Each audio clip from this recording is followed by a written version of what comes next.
My name is Christie, and I'm happy to tell you that tomorrow you're going to make Ohio Trump country.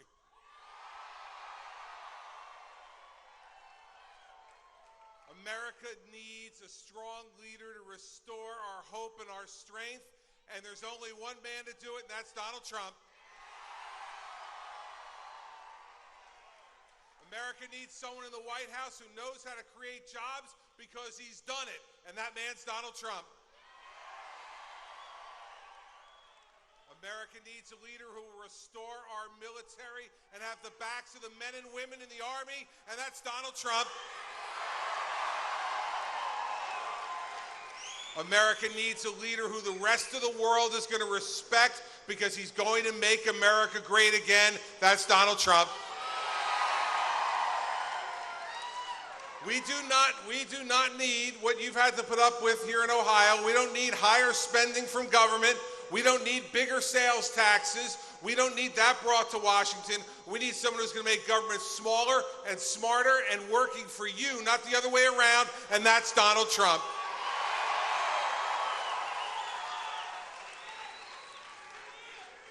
Tomorrow, we need each and every one of you, your families, your friends, the people you work with, your neighbors, to get out to the polls and make sure you vote for the person who will make America great again, Donald J. Trump.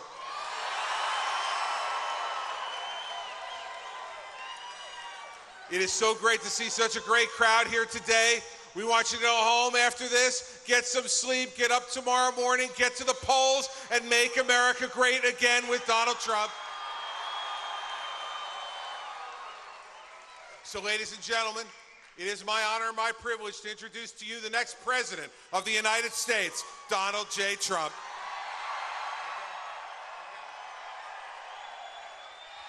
Wow, thank you. Thank you, Chris. So great. I got a call a couple of weeks ago from Christie, and he said, I really think it's amazing what's happened. You know, it's called something special. It's whether it's momentum or whether it's whatever. We have something going that people haven't seen before. It's really a drive. And I mean, honestly, they're talking about it's one of the great things that they've seen in political history. It's been on the cover of Time. It's been at the head of every newspaper. It's really something special. We're going to make our country so much better. It's going to be great again, and it's going to happen quickly.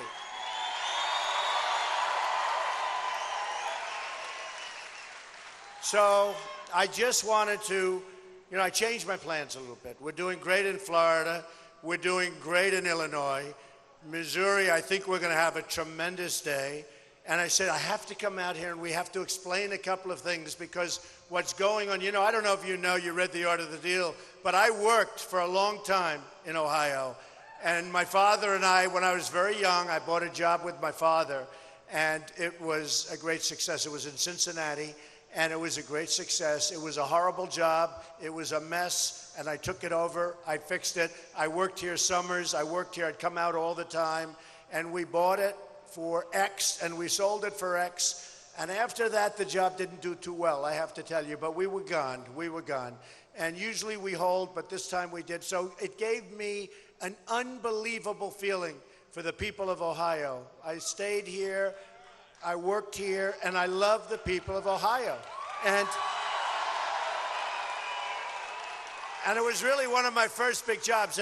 And I said 1,164 units, and we bought it from the FHA for like nothing, and we sold it for a lot of money. And it gave me like that. It's like if you're a baseball player, you get that first hit, or if you're a golfer and you sink the first 3-foot putt, one of those deals. But it gave me a great confidence, and I've always loved this place. So I just want to tell you that, folks. So thank you. Thank you. So this all began, and this began very strongly in June 16th to be exact. And I said to my wife, we have to do this. This is something we have to do. Our country is being so badly led. It's being led into this horrible deal with Iran. I mean, this deal where we pay $150 billion. We get nothing. We should have never even started negotiating the deal until we got our prisoners back.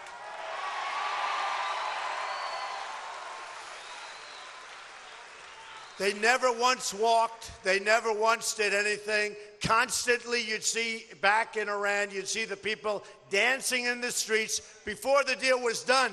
They're dancing. They're calling us all stupid. The deal was a joke, except for it's so serious. It was a joke. It was one of the worst negotiated transactions of any kind I've ever seen.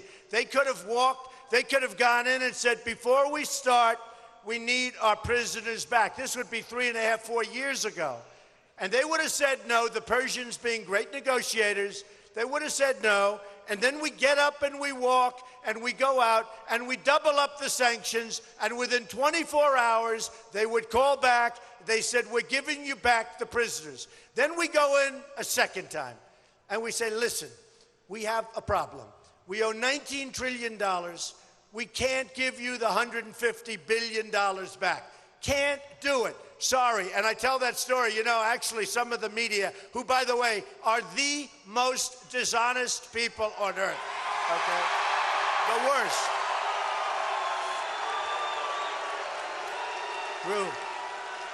True. So true. So true. Like, look at this massive crowd in this big hangar. And we set this up. Remember, we set this up like, what, 15 hours ago, right? And just look, because I wanted to come up. This is a place I want to win. This is the place. This is going to do it. Ohio is going to make America great again. Kasich cannot make America great again. Can't do it. He can't do it. If you didn't hit oil, and that wasn't because of him, believe me, if you didn't hit oil, you would have had a disaster. This would have been as bad as any of them. And you got lucky. Now the problem is oil has gone way down, and yet your budget's gone up 35%, more than any other state in the United States. That means you're going to have a big, big problem. It's already being talked about. 2 days ago, I was in Cleveland. We made a speech. It was unbelievable, like 25,000 people. And just before I went on, one of the managers of the arena came over, and the great Patrick Park, you know, Patrick and Raymond Park, great people. They own it. They do such a beautiful job. And he said, it's so sad, Mr. Trump. Right over there, Eaton Corp going to Mexico. Right over there, Ford going to Mexico. Then he pointed over here. He pointed to 2 or 3 other places. And I said, wow, that's sad. And that's what's happening, folks. That's what's happening. With me, it's not going to happen anymore. We're not going to be the dummies anymore. We're not going to be the dummies anymore. You're losing your jobs. You're losing your income. You're losing your factories. They're going to China. They're going to Mexico. Japan is killing us with the cars. Now it's Vietnam. It's India. It's everybody. We don't make good deals anymore. We don't win anymore. If you think, we don't win anymore. Where do we win? We lose on trade. We lose with the military. We can't beat ISIS. We can't beat ISIS. Here we have military, and we can't beat ISIS. We don't want to use our military. We don't know how to win anymore. It's not even in our culture anymore. You know, the old expression, to the victor belong the spoils, right? We should have never gone in, and I did not want to go in. Believe me, I said you're going to destabilize the entire Middle East. But they went into Iraq. It was a mistake. They went in. Mistake. Now Obama gets out. The way he got out was so bad. He puts out a date. The enemy says, wow. They couldn't even believe it, I guarantee you. He puts out a date when we're leaving. Bad thing to do. In all fairness, we shouldn't have been there, but we should have left some troops behind so that what happened wouldn't happen. So Iran is taking over, as you stand here, Iran is taking over Iraq.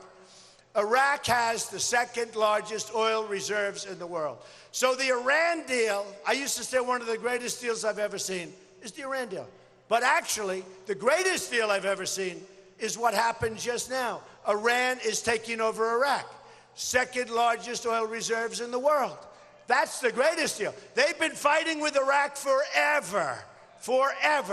And they go 10 feet one way, 10 feet the other way, 10 feet, then they rest. Then they go again. For years and years and years, they fought. But they were the same. They were equal military strength. Saddam Hussein would drop gas. They'd complain, they'd drop gas. This went on forever. And then we obliterated one of the two powers, and it was obvious. To me, it was obvious. And I said, don't do it. You're going to destabilize. Now Iran is taking over Iraq. Iran is going in with Yemen. Now, they don't want Yemen. What they like is that long, big, beautiful border that separates Yemen from Saudi Arabia. And I've been really pretty good in these predictions. You know, when I wrote a book in the year 2000, The America We Deserve, I mentioned in the book Osama bin Laden. And everyone said, don't forget, that was a year and a half before the World Trade Center came down.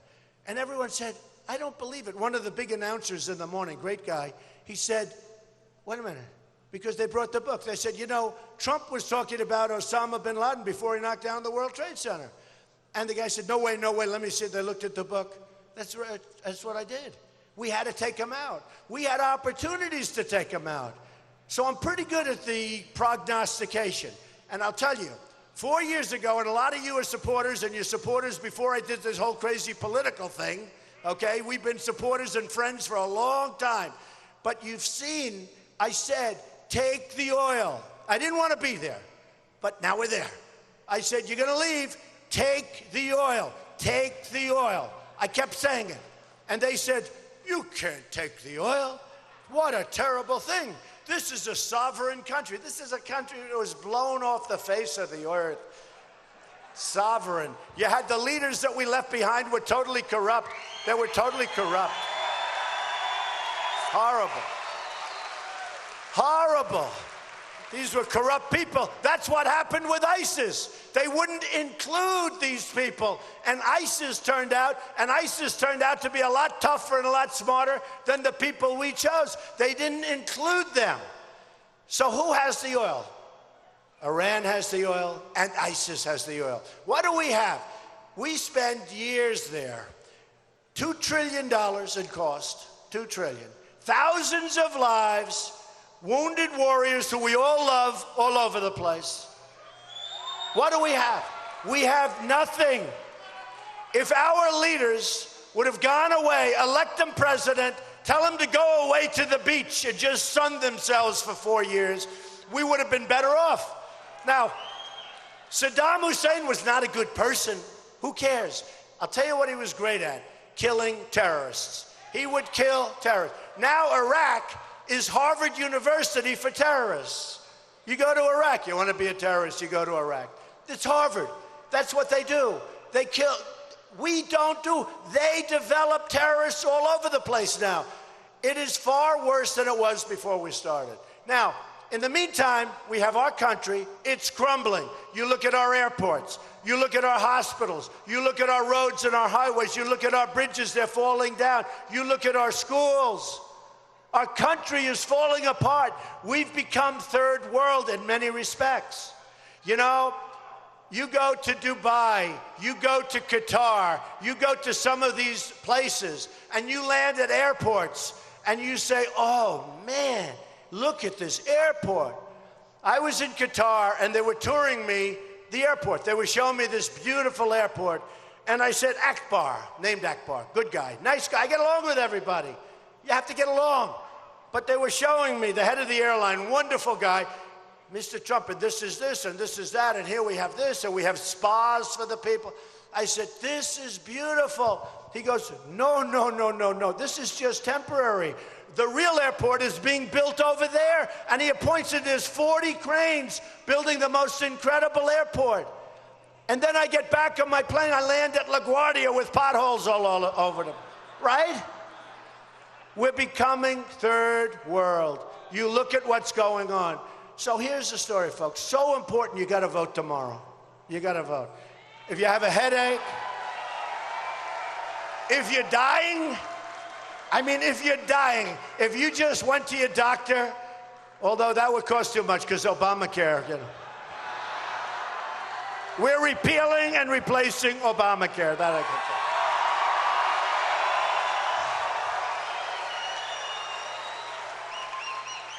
But if you go to your doctor and he tells you you're over, it's over.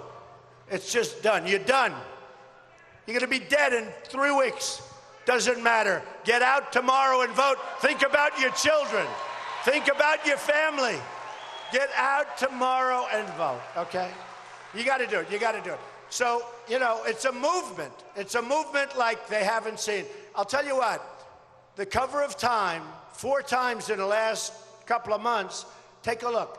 That's what they're writing. The single biggest story in politics today in the world is what's happening, of all things, to the Republican Party.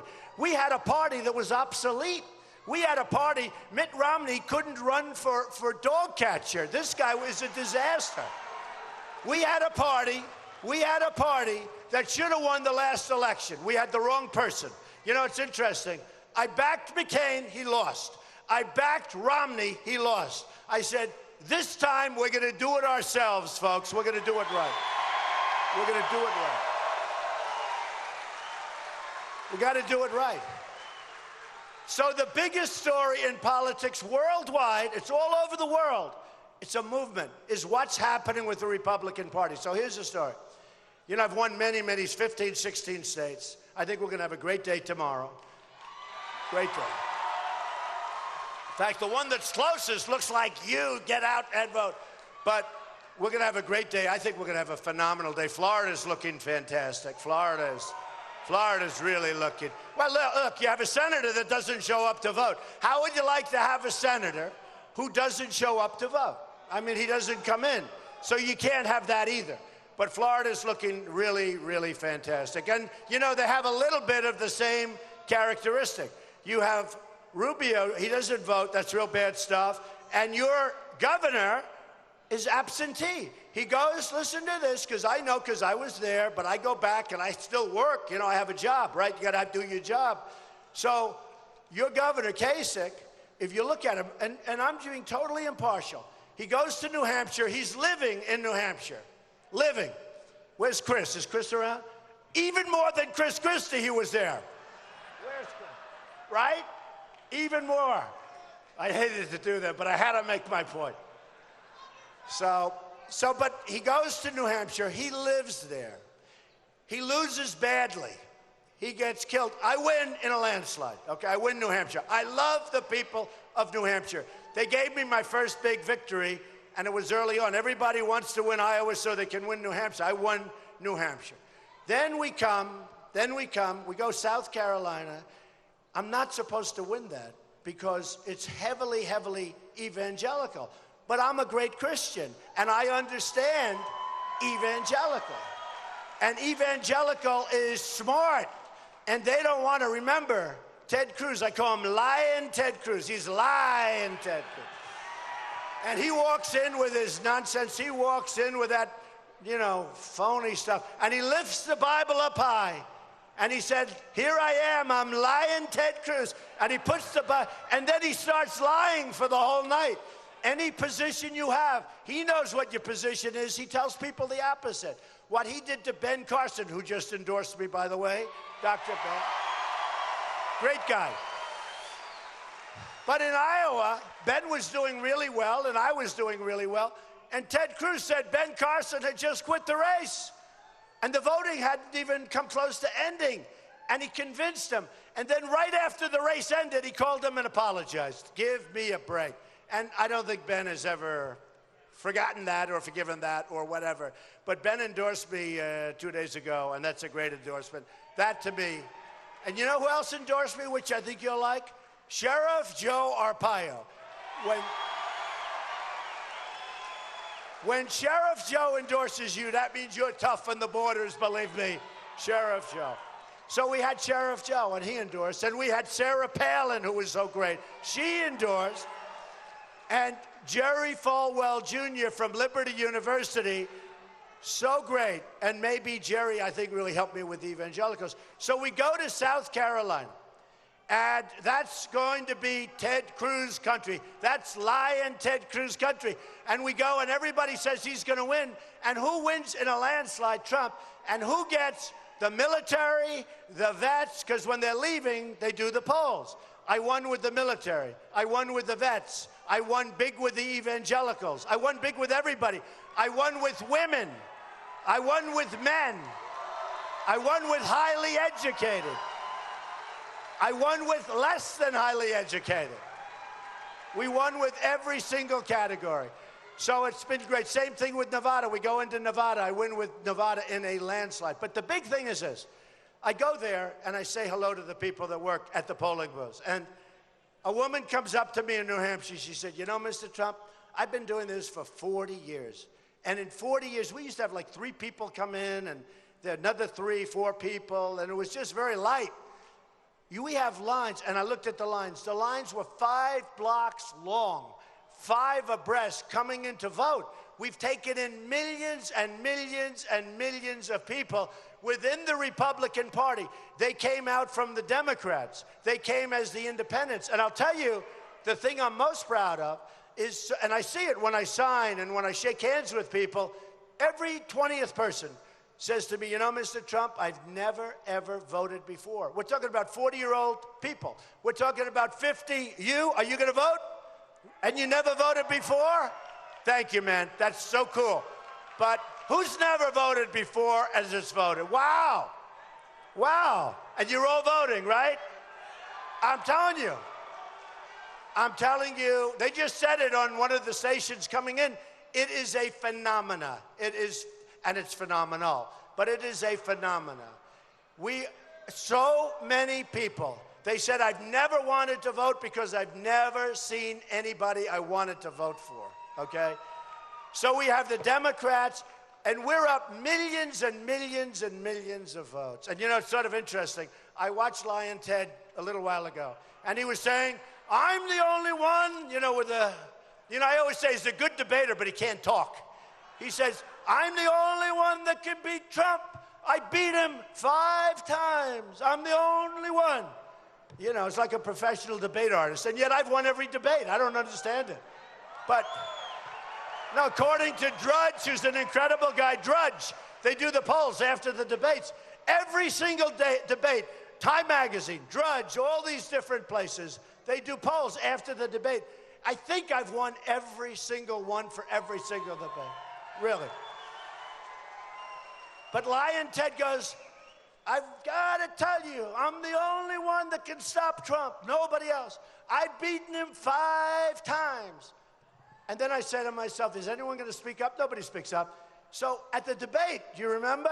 He said, I've beaten him 5 times. I'm the only. I said, yeah, but I've beaten you 15 times. Right? Right? I don't know. He's Lion Ted. He's Lion Ted. So look, so important. We have so many different problems. And I want to read you something because I love it. I love it. You know, we need security. We need borders. We're going to build the wall. The wall is going to be built. The wall is going to be built 100%. Build that wall. Build that wall. Build that wall. Build that wall. Build that wall. Right. Gonna be built. And who's gonna pay for the wall? Mexico, 100%. 100%. We have a trade deficit with Mexico, folks. These guys come off the stage. They used to say, you can't build a wall. And then I said, well, you know, the Great Wall of China is 13,000 miles long, much bigger, and it was built 2,000 years ago. Why can't we build a wall? Well, I don't know. You can't build. And then the other day, I hear these guys saying, we're going to build a wall. And my wife heard it. She came up. She said, I think they just said we're going to build a wall. Okay, but here's the thing. Then they say, you can't get Mexico to pay for the wall. Okay, so remember this. This is easy. Anybody in the audience can do it because almost everybody in the audience is smarter than the people running our country. Okay, so remember. It's true. So remember this. Remember this. The wall is going to cost $10 billion. A lot of money. We're going to do a real wall. It's going to be like at the OPO, the old post office. I got it. Under budget, ahead of schedule, going to be great, right? We want to go under budget. You got to know, the thing I do best, in all fairness, is build. Okay, so we're going to build it under budget, ahead of schedule. But the wall's going to cost 10, and it's going to be a, let's see, that ceiling. That's pretty good, actually. That ceiling, hey, that ceiling's up there. They don't build them like they used to, folks, right? It's pretty good. But it's going to be right up there. It's probably going to be higher than that, but it's going to be right up. 45, 50 feet, good precast, beautiful job. So here's the story. Here's the story. So they say, you're never going to be able to get Mexico to pay. I said, 100%. They said, no way. These are the people I'm running against. I'm arguing with them. Here's the story. We have a trade deficit with Mexico.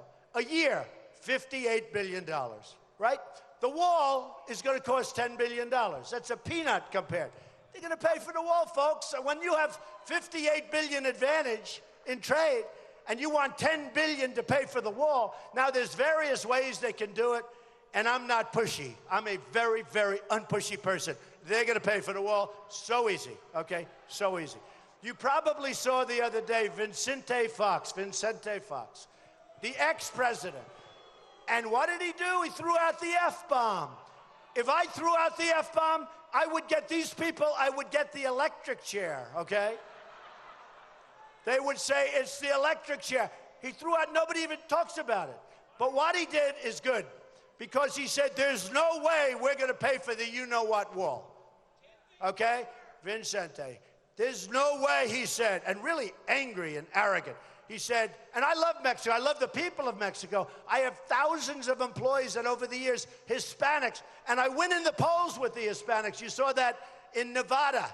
I won with the Hispanics in addition to every other group because I'm going to bring jobs back. I'm bringing the jobs back. I'm bringing them back from China. I'm bringing them back from Mexico. I'm bringing jobs back. So Vicente Fox, the good and the bad, he said, there's no way we're going to pay for the you-know-what wall. And angry. And I said, we've made progress. Because he used to say, there's no way we're going to build a wall. So now he accepts it's going to be built. Right? He accepts that it's going to be built. That's good. That's good. Now we'll just make a little deal and they're going to pay. Otherwise, we're going to have a little problem. We're not going to let so much trade. Don't forget, the $58 billion a year doesn't include all the drugs that are pouring across and poisoning our youth, okay? And one thing I told the people of New Hampshire, because they were so good to me and the victory was so conclusive, and it was my first victory as a politician. I've never done this before. Some people give me credit. They said, you know, it's amazing. This is a phenomena. And he's never done it before. He's only been doing it for 8 months. But it's like common sense. And that's why we have these crowds. And that's why it's a movement. Because it's a movement. When I go to Dallas, 21,000 people. We just left North Carolina, where I think we're going to do great. We just left. We had a room that held 2,000 people. It was set up quickly.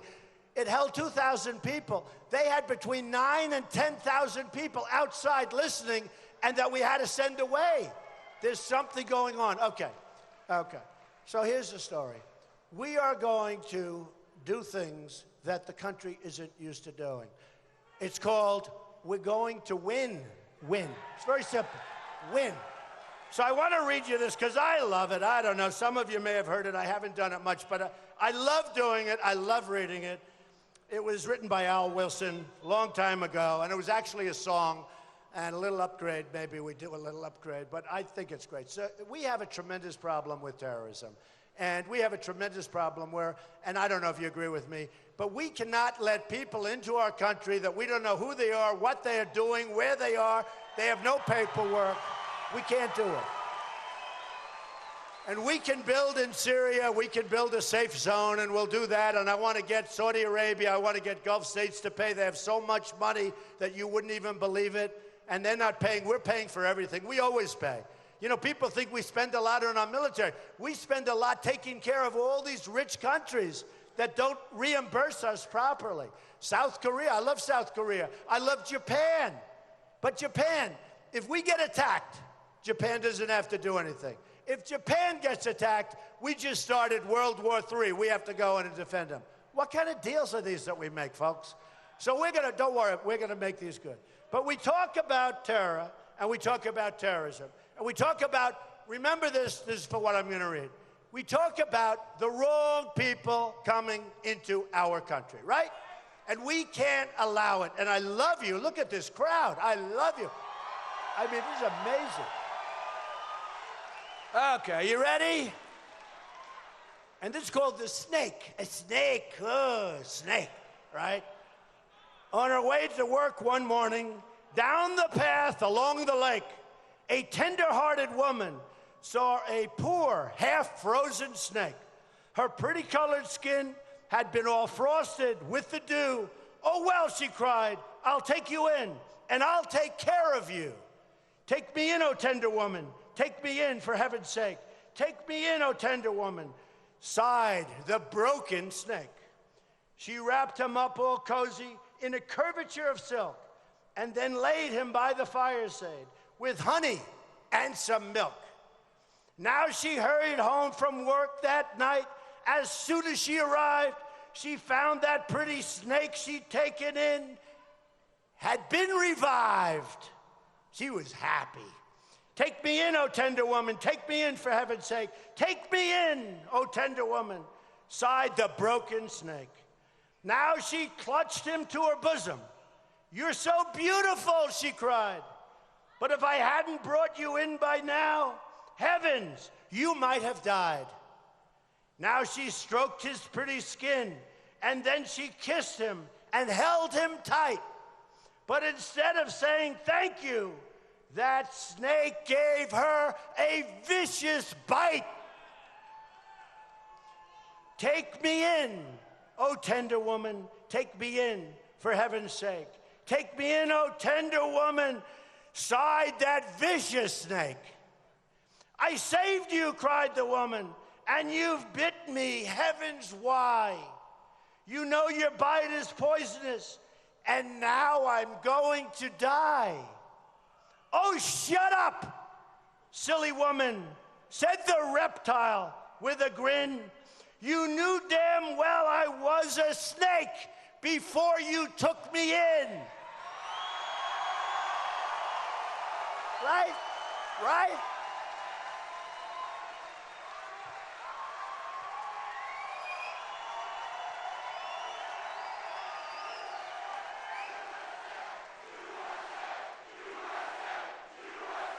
USA, USA.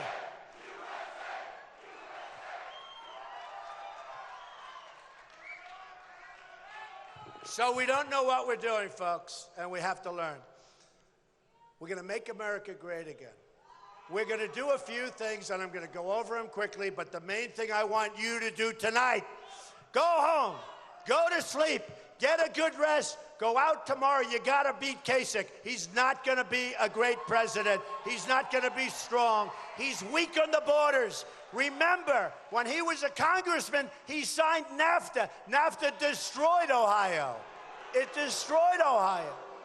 And now he wants to sign TPP. That is going to be worse. I have studied it so carefully. That is going to be worse for Ohio. It's going to take all of your car business out. It's going to take all of your other, but the car business is going to be destroyed by TPP, and he wants it, and nobody knows why he wants it, including himself. Maybe one of his lobbyists are demanding it. Maybe the special interests from the cars or something are demanding it. Maybe one of the other countries that are going to benefit are demanding it. Who knows? It is absolutely crazy. They don't even talk about monetary manipulation in the agreement. It's 6,000 pages long. It's 12 countries at least. And here's what happens. We don't even have people that read these things. But those countries have read every single word. They've diagnosed it, every single word. We're going to be wrapped. If we're going to make trade agreements, do nice, simple, boom, boom, boom. Do them with individual countries that deserve it. Don't do it with this whole mass group. And then you watch. China, they're watching. They're not in the agreement now, but they're watching. And they will come in through the back door at a later date, and they will take it over, and they will continue to laugh at how stupid our country and how stupid our leaders are. But it won't happen if I'm the leader. It won't happen.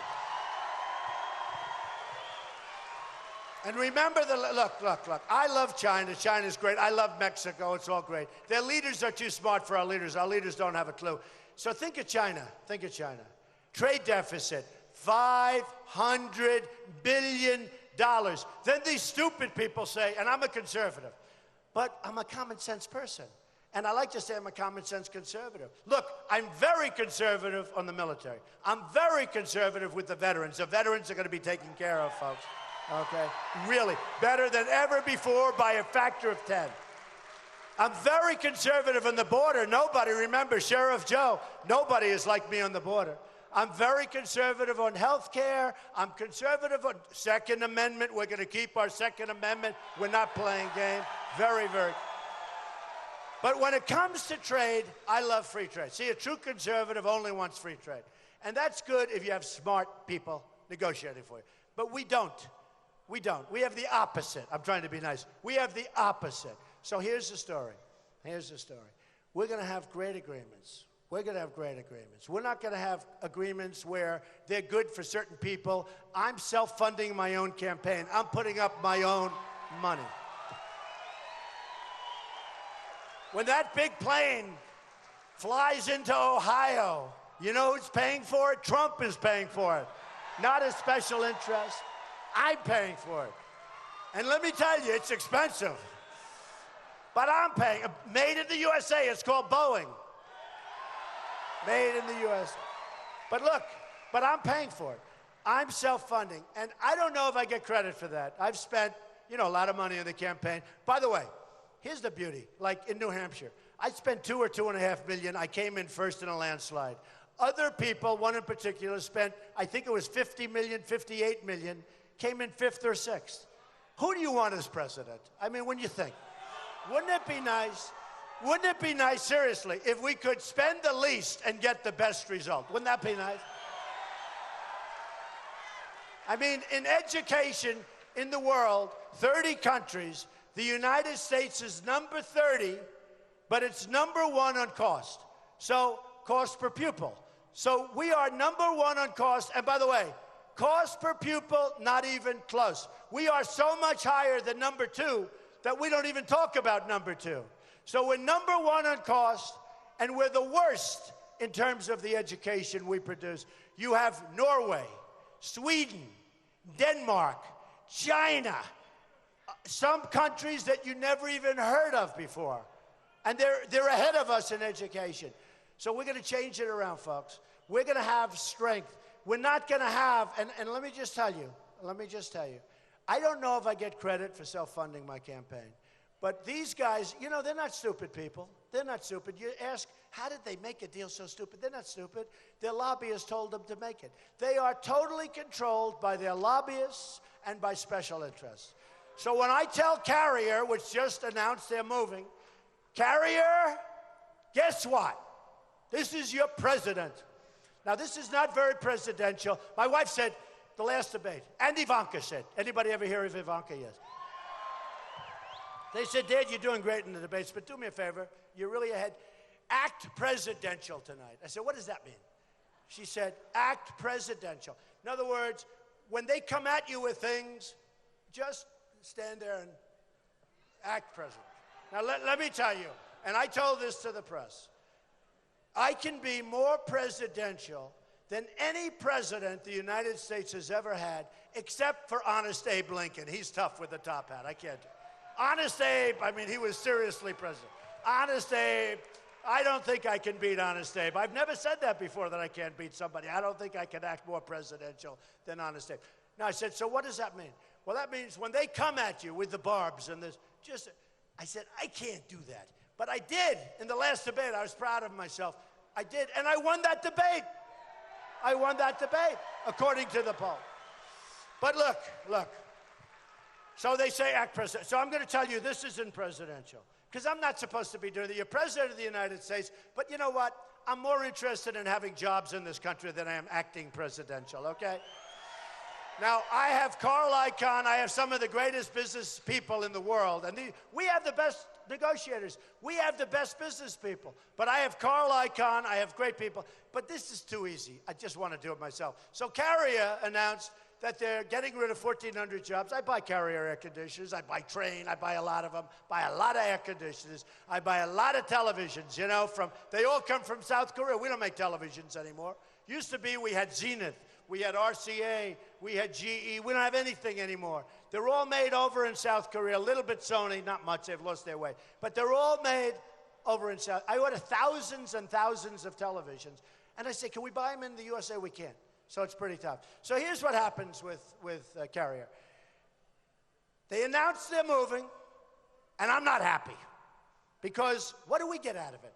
They laid off 1,400 great workers that helped build that company. And they get it, and somebody had the cell phone going, and you see these people, they're crying, they're devastated, they've had a great job. We're moving to Mexico, I'm sorry, we're gonna close up, we're moving to Mexico. So here's what I do. I call up the head of Carrier, and I say very nicely, with great respect, hello, this is Donald Trump, I'm the President of the United States, and I am not happy about what you're doing, moving Carrier out of this country. And he's gonna say, Mr. President, now remember this, if Hillary, who doesn't have the strength or the energy to be president, believe me, if Hillary is president, her special interests will call her lobbyists will call her fundraisers will call her, and she knows it's a bad thing, but she won't do anything about it. If little Marco gets called, 100%, he'll do whatever his lobbyist tells him. He will skip to the beat. They'll say, Marco, you can't do this, Marco. These guys supported you. They gave you $5 million. And you know what he's going to say? You're right, I can't do that. Oh, it's okay, okay. If Lion Ted he's got lobbyists. Don't forget, here's a guy that in his personal financial disclosure form, you know, he's going to be Robin Hood. He's protecting everybody from the big bad banks. Well, but he's got loans from big bad banks. He forgot to put his loans for $1 million. He forgot to put his loans in his financial statements, in his disclosure forms that he gives to the government. Just forgot. He forgot. He forgot to say that the interest rate is so low that you're practically not paying any interest. Would anybody like to have Lion Ted's interest rate? Hey, I'd take his interest rate. You want to know the truth. So the truth is, they are totally controlled, 100%, and you can practically go to Washington, they'll tell you, who's the lobbyist for Rubio? And they'll say, oh, you could use this one, this one, this one. They will produce. Here's the thing. With me, no lobbyists. I know the lobbyists. I've used the lobbyists. I've contributed to everybody.